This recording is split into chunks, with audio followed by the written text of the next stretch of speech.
Betul. Jadi MSM, marah, sedih. Ketiga adalah mengerti.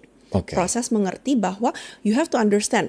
Misalnya, your parents are not born screwed up. They're not born toxic. They too have parents yang make them toxic like this, Ya, misalnya. ya, Jadi betul.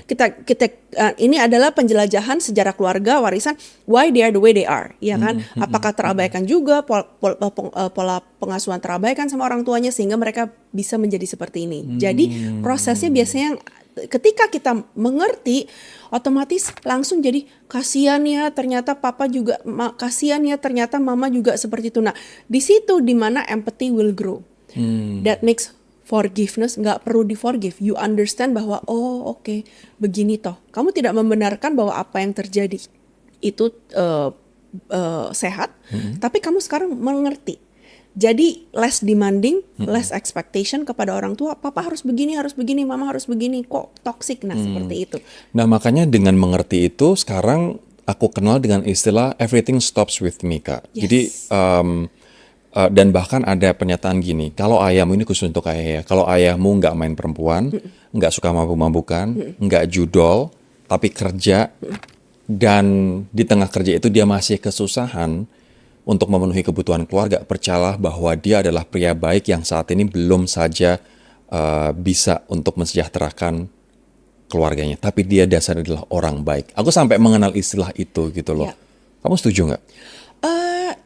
Harus dicek dulu hubungan si ayah ini sama ibunya seperti apa. Kalau hubungannya mereka dekat, bisa komunikasi, maksudnya tetap ada kalanya bertengkar, tapi mereka bisa merujuk lagi baik dengan saling mendengar, saling mengerti. Itu adalah ayah dan suami yang baik. Oke. Gitu. Nah, sekarang posisi kita udah tahu nih marah, sedih, dan mengerti.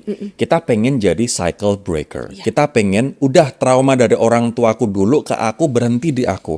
Aku nggak pengen menyalurkan ini ke anak-anakku, apalagi ke pasanganku. Untuk jadi cycle breaker, kita harus gimana?